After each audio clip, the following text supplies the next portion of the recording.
What's up, guys? It's your boy Barca Boy 103. Today we're going to be reacting to the Barcelona news over the past 48 hours. Of course, the past 48 hours haven't been the greatest, being not that of the cup, but you can only look forward at this point and might as well talk about the future of the club. We do have some reports about Barcelona signing both Joaos on a permanent basis this summer, with their agent Jorge Mendes saying that Barcelona have already made the decision to sign both of them permanently in the summer. We'll talk about that, how advanced the Lucas Bergvall deal is currently, that Barcelona are in advanced negotiation with his club to sign him this January transfer window, but to make the move official in the summer. But of course, with players coming in, players will have to leave the club this summer. We do have some updates in regards to Araujo's future, with Deco coming out in the media saying that Araujo is not for sale by any means or figure necessary, but Beşiktaş might save us, and they have made an offer for Oriol Romeu, and this could unlock the possibility for Barcelona to sign a midfielder during this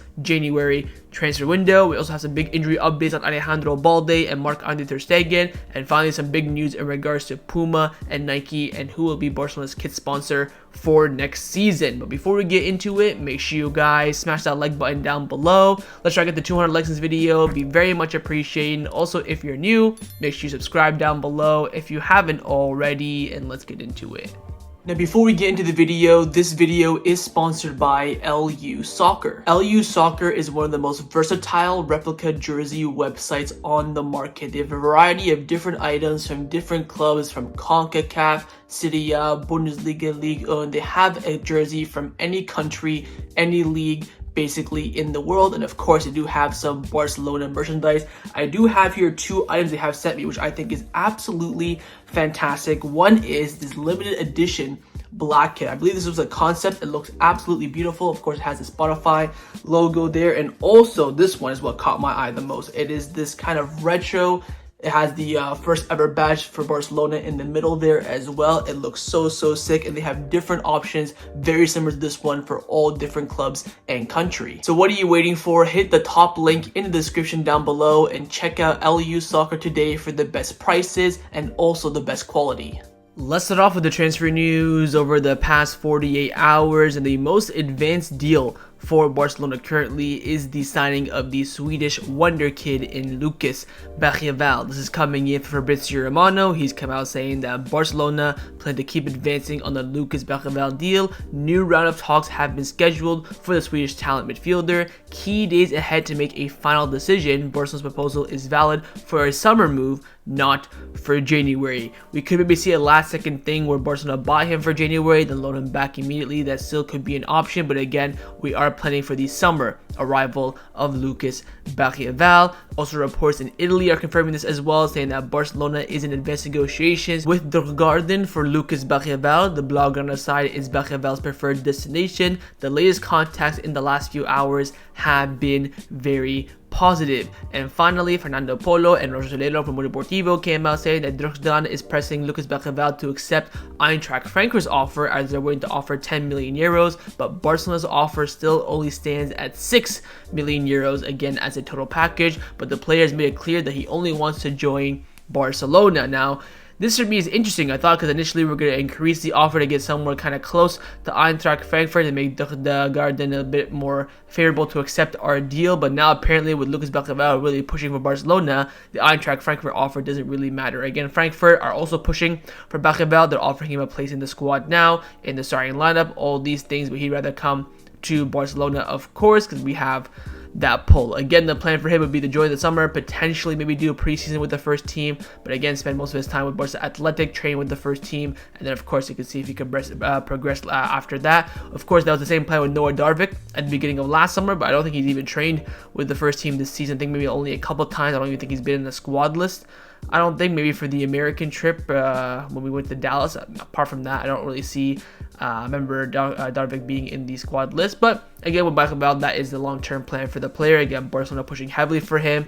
I would say no more than a 10 million euro package that Barcelona will spend. They're looking to spend in the region of 6 to 8 million euros, I would say. But we'll wait and see how things turn out. I think this deal will be closed by the end of January, but again, he will not join in January. Now, the question has always been, why is Barcelona, experimenting with these young talents? Of course, we were in for Echeverri as well, the Argentinian winger who's now gone to Man City. But there is a reason behind this. Joaquin Pereira from Sport has come out saying that without the financial muscle, Barcelona want to look at the young market, and they also want to detect top Brazilian talents earlier before they make their debuts in the first division. A member of the club's scouting department has been insistently mapping the market of the São Paulo Junior Cup. So the club really want to focus on bringing in young talent early instead of buying them when they, reach that point in the first division. Like for example, Stavio Willian, he's already established with Palmeiras. He has a 60 million euro release clause. Same with Victor Roque, same with Ender. They want to get them before they get to that phase. And again, focusing on that young talent with the current financial situation is of course definitely a plus, but I think the club still needs to sign some players for the first team right now and also keep that one eye on the future. So wait and see how things turn out for Lucas Bergvall, but again, his transfer is getting closer and closer. A deal's almost agreed with Frankfurt, and of course Bergvall is already given the green light for Barcelona as well. Now, as we all know, the priority for Barcelona for this transfer window, if possible, but of course in the summer as well, is to reinforce the midfield, more specifically in the pivot department. We have been linked with Calvin Phillips quite a few times over recent days, but his move to West Ham is now official and confirmed, so of course he will not be joining Barcelona. The deal was too expensive for Barcelona to complete, although Deco did like the player and had a good relationship with the player since he was friends with Rafinha back at Leeds United. So we could have done that deal if we wanted to, if the financial conditions set by Man City were obtainable, but they weren't. In the end, we couldn't really pursue him whatsoever. But we were linked with another Manchester City midfielder, and I feel like we're back in 2022 all over again. It is Bernardo Silva. There are reports coming in from Portugal saying that Barcelona have expressed their continued interest in acquiring Bernardo Silva from Man City. The Spanish club have been closely monitoring Silva's performances and believe that he would be a valuable addition to the squad. His agent Jorge Mendes confirmed that interest still exists. We might still like Bernardo Silva, but that ship for me has long sailed. We have way too many other priorities to get besides from another creative player. Although we do need a backup for Pedri, I'd rather get Alex Garcia, who is significantly more affordable. I think Bernardo Silva has a 60 million euro release clause with Man City, and I think Alex Garcia is 20. We've heard 10, I've heard 12, I've heard 14. It's under 20, so I think there is not that much of a player difference. I think, of course, Bernardo Silva is better. He's more quality, more versatile, more experienced. But Alex Garcia has been unbelievable in the past year and a half in La Liga, and for almost significantly more than half the price, I would go for him. I think again, ship has sailed for Bernardo Silva. We should have got him in 2022. We did it. I think it's time to move on. But there is another midfielder who we have been linked with quite a bit, and he is a pivot that Barcelona wanted to maybe bring in this summer, but they could maybe look to bring him in 2025 for free, and that is Joao Kimmich. Now, Christian Fulton from Bild has come out saying that Bayern Munich fear Joao Kimmich is running out his contract on purpose to join Barcelona on a free transfer in 2025. They know he'd had contact with Xavi earlier on, so the German club are already negotiating a sale this summer to avoid him leaving on a free. So Bayern Munich think that Kimmich's plan right now is to run down his contract until 2025 and then leave for free to join Barcelona. Then now Bayern Munich are gonna try and push him out this summer. Apparently Liverpool and Man City very keen on the player. I 100% agree with that. If we want to get Joao Kimmich in for free, by all means, I think we cannot go though another season without a pivot. We already screwed ourselves this season. If we go another season, it's gonna be the exact same repeat of this season. We're gonna be very cautious in that sense. Maybe bring in a younger pivot now who can grow in the next year, and then bringing Joao Kimmich for free with that young pivot. That for me sounds like a good plan. But going for him this summer, big no-no for me, especially depending on what the price is for Bayern Munich they're asking for. I am expecting they're gonna ask in the region of 50 to 70 million euros for Joao Kimmich. If they're asking for anything under 40 million. I'd keep my eyes on it. I think it's maybe something worth investing in, but again, we need someone for the future. We need someone who's going to be a medium to long-term signing. Joao Kimmich, if we bring him in this summer or for free next summer, is a short-term deal. But for free in 2025, I'll happily take that. He'll be, I think, 29, 30 years old in the peak of his power as signed on a 2 or 3 year contract. That for me would be a brilliant move on a free transfer. But for this summer, we'll wait and see. Again, Liverpool, Man City interested in signing him this summer, as Bayern Munich fear that Joao Kimmich is planning to join Barcelona in 2025 for free. Now, for the beginning of the summer transfer window, without a shadow of a doubt, the main talking points will be around the two Joaos who are currently on loan from their respective clubs in Joao Cancelo and Joao Felix. Again, a decision from Barcelona has not been made officially quite yet in the media, but their agent and of course good friends with Laporta, Jorge Mendes, was speaking to the Portuguese media, and he was asked regarding Joao Cancelo and Felix's future, and he said that Barcelona plan to sign both Cancelo and Felix permanently. They plan to continue with them beyond the summer. Criticism regarding Felix: he has performed quite well so far. Again, I think we could all agree unanimously there is no debate about Cancelo. I think we're talking about the entirety of the season from August until now, January 25th. I think he's been our best player. Consistent wise performances, I think he's been there. I think Gavi was pushing him, and then Gavi, of course, let's talk about that the better. I think Koundé pre-injury, he was there. I think even Araujo pre-Bayern Munich rumors was there. But I think consistently, I think Cancelo has definitely been a contender for Barcelona's player of the season, of course, up until this point. With Felix, it's definitely a gamble. He's had his moments of goodness. He's had his moment of badness as well. Again, depends on what Atletico Madrid asks for him. I think with Man City, it's kind of a little bit of a gentleman's agreement, around 20 to 30 million euros package for Cancelo this summer. I think that's definitely something we should be doing 100% without a shadow of a doubt. But it comes down to Felix. We would loan him again. We try and buy him permanently. Are we going to look for another winger in the market? We're going to maybe go for Stavio Willian permanently. Are we going to give more of the range to Lamine Yamal? What's going to happen with Ansu Fati? So a lot of complications in regards to the future of Joao Felix, but more so a lot of concrete confirmation that he will continue on with Cancelo. So wait and see how things turn out. Again, still way too early to tell. I think once we hit maybe around May or June, we'll have a really good idea. Well, obviously in June because it's summer, but end of April, beginning of May, I think we'll get the real rumors, the true thoughts of Barcelona, what they do intend on planning on doing with the Joaos. But I think for now, a bit too early to tell. Let's now discuss the players that have been rumored to leave Barcelona over the past 48 hours. The biggest report is on Oriol Romeu with Beşiktaş, the Turkish club, making an official offer to Barcelona in the past day. The reports coming in from Turkey, a very reliable source there, one that he has, I think, a quarter of a million followers on Twitter. He came out saying that Beşiktaş have made an offer for Oriol Romeu. The player is open to leaving Barcelona, and negotiations are currently ongoing. Now, beginning of January, the reports and the club were communicating to the media that they don't want Romeu to leave. Him leaving is not going to really help with FFP. No one's going to pay anything for him, and also numbers in midfield are quite light, so you don't want to lose a player there. Beginning of January, we're like, you know what, that's a fair assessment.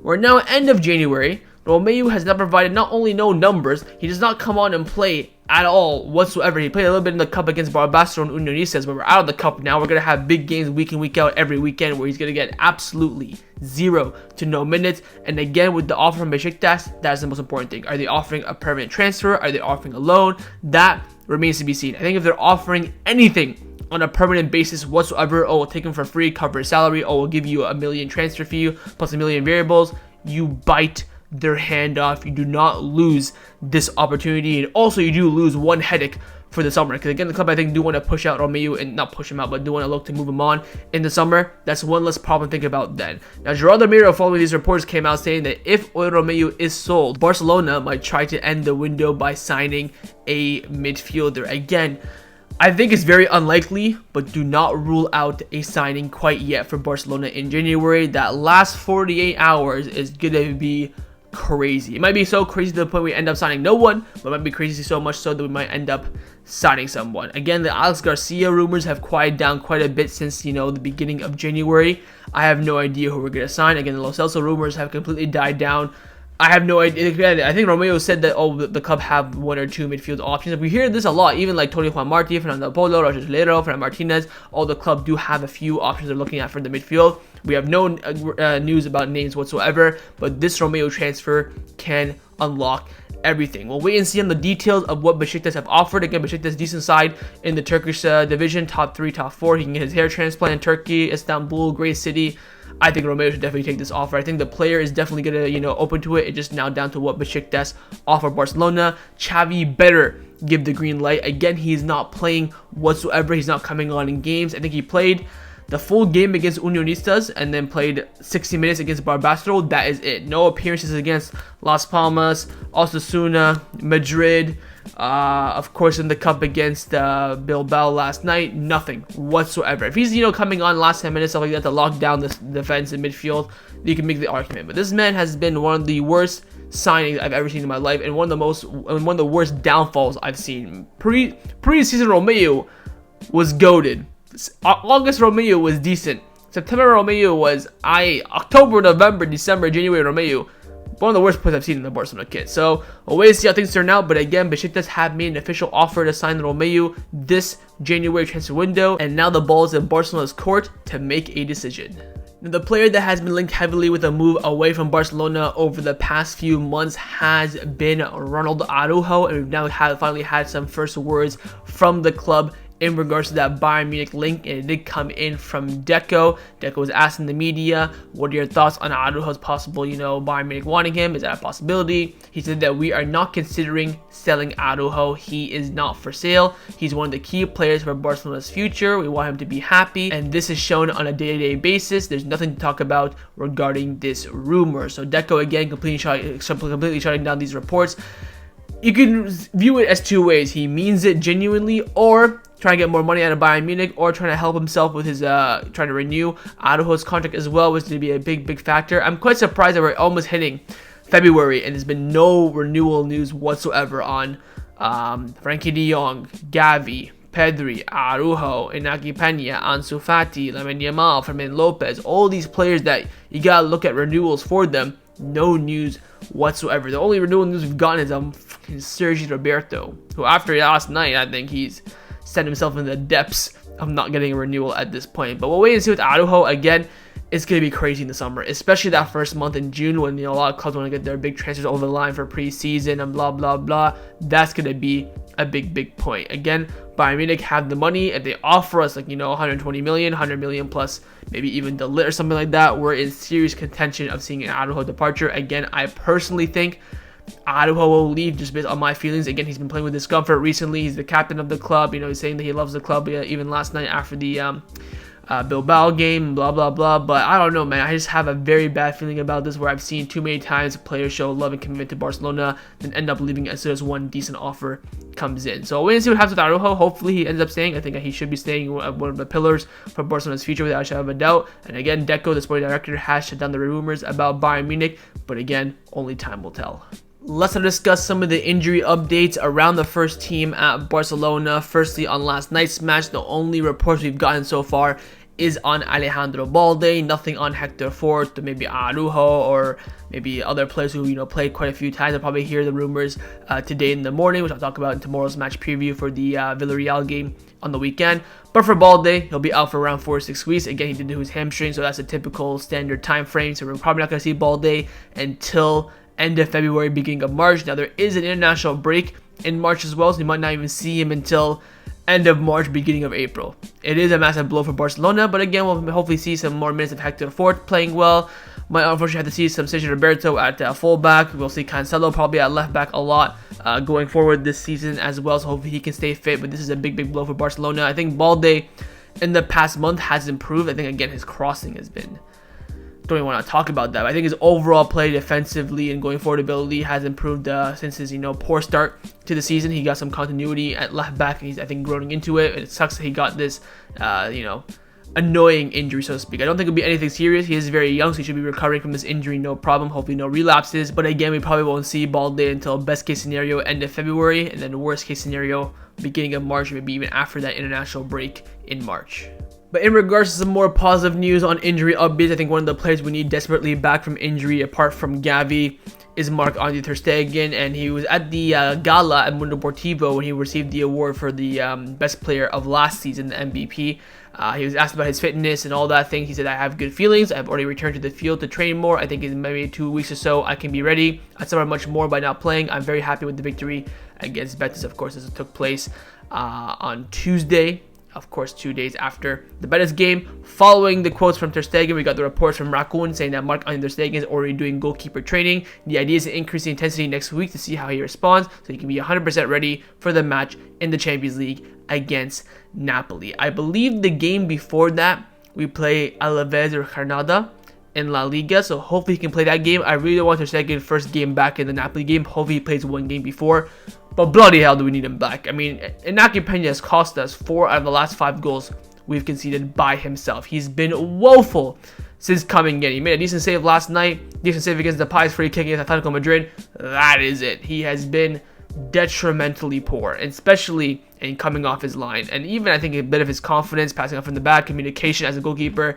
He's been piss poor. So getting Ter Stegen back as, a captain will be massive for the back line. I think we will see an improvement in the back line. Will we see an improvement so much we won't concede so many goals? Probably not, but I think will definitely be that level up when Ter Stegen comes back. So a player we need back very, very soon. I hope he does return before that big match against Napoli in the Champions League. Let's discuss some of the news surrounding Barcelona over the past 48 hours. We firstly have this story from Tony Juan Martí about how Ferran Torres turned around his situation in the summer. A very interesting report. He came out saying that Ferran Torres was on the market last summer, but during his summer vacation, he decided that giving up was not an option. He sent a WhatsApp message to Xavi that he would do everything to succeed at Barcelona, do everything for the team, and believed that he had a lot to contribute both on and off the pitch. The conversation was a rebellion. Xavi was surprised and also had to change his plans as Ferran Torres was not part of it going into the season. At the same time, he was hallucinated with the demonstration of such personality by Ferran, and it's not normal for a player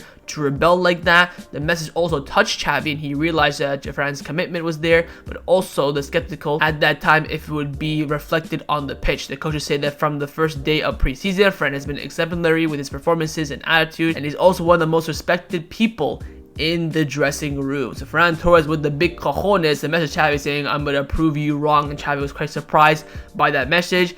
I think in regards to his numbers, they've definitely improved from last season, but I think a bit of hype around it. I think this whole entire turnaround, yes, he's just coming off the back of a hat-trick against Betis and, making some sort of a movement in the starting lineup. I think the first part of the season off the bench he was doing great. Then he had that run into the starting lineup for about a month. He didn't really do too well. Dropped out for Joao Felix when Joao Felix had all that hype. They're acting like Ferran Torres has been a starter this whole season, which he hasn't. I think he's had great moments, some bad moments. I think overall it's been all right for him. I think he has 11 goals and 4 assists. So again, if he reaches those double digits in both goals and assists, I think he's had a very solid season, especially from his last season where I think he had like 6 goals and 2 assists or 3 assists, something crap like that. So he is improving, of course. We do have less forwards in the team, so he has a more prominent, of course, which is going to help him. We sold Ansu Fati's out on loan, and Dembele ended up having to leave as well. So he got in some more stature as well, which I think helps a little bit, because if you get continuity in the team, it's always going to, benefit you. But first to Ferran Torres, for trying to prove the doubters wrong. I think him being on the market is not really a detriment to him. I think probably everyone was on the market last summer except for your Pedris and your Gavis and your Araujos, those untouchable players. That's pretty much it. But first to Ferran Torres, let's hope he can continue this momentum. Of course, we got, after being knocked out of the cup, we only have the La Liga and Champions League left. He was doing an interview with some TikToker saying that his dream is to win the Champions League with Barcelona. So hopefully that dream becomes a reality.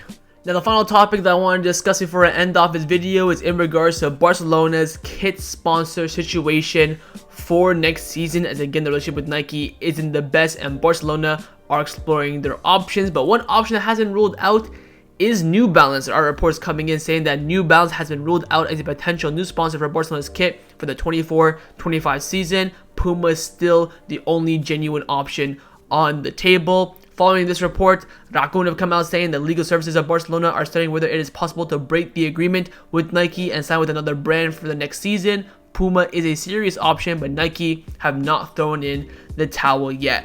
There are also reports suggesting that Barcelona are not against staying with Nike if they can improve their condition and their offer. Again, our contract with Nike is way below market value, and also they have been abysmal recently, not in terms of kit designs, although a little bit, but also in supply and demand, merchandising, quality as well. They've been piss poor, but again, they have some rebuttals to Barcelona saying you give us the designs late, things of that nature, which again, completely valid. But Puma is becoming a serious option, to the point that if we don't get a relationship done with Nike in the next month, we could see Puma next season. I think the most likely option is that we have Nike for next season, then the season after that, the 25-26, we have a new one, whether it be Puma or someone else. I don't think it'll be Adidas because they already have, Bayern Munich, Real Madrid, big clubs. It's either probably going to be New Balance or Puma, and with New Balance now being ruled out, it's going to be either Puma or Nike. But we'll wait and see if the club can, have improved their relationship with Nike and see if they can get a better deal from them, get an improved contract, so to speak. The reports are that Rafael Uste and a few of the other board members did have a meeting about this on Monday to discuss the situation, see what they can do, and see what they can change and how to move forward with it. I think the plan is very simple. Talk to Nike, see if you can get a better deal out of them, somewhat of a gentleman's agreement, improve their contract. If not, try and break it, switch over to Puma. There's also some reports that if Barcelona have to break their contract with Nike, Puma is willing to cover the fees for that to happen to make their deal a reality. So I think Puma would cover their the cancellation fee as kind of as a sign-on bonus for picking Puma. So that could be an option as well. So a lot of things on the table. It's clear that it's going to be either Nike or Puma at this point. It's now down to the board to look at the numbers, see all the options, and pick what's best for Barcelona. So that was my reaction to the Barcelona news over the past 48 hours. Hope you guys enjoyed this video. If you did, make sure to leave a like, and of course leave me your thoughts down below in the comments on everything we discussed. The main thing I want to see, of course, is your thoughts on the two Joao signing on a permanent basis. What are your thoughts? What are your thoughts on the figures being mentioned as well? Would you keep both, one or neither? Second, your thoughts on the signing of Lucas Bergvall. Are you excited for this young talent? Do you think he has any chances of being in the first team come next season? Third, your thoughts on Araujo. Do you think he'll end up leaving or staying? And what are your thoughts on Deco being very firm that he's not for sale? And finally, your thoughts on Beşiktaş's bid for Romeu. Would you accept it no matter what? You think this bid will be accepted? You think there's a genuine possibility we could end up selling Romeu during this transfer window? And of course, make sure you guys subscribe down below if you haven't already. And I will see you guys next time on the channel. Take care and Forza Barca.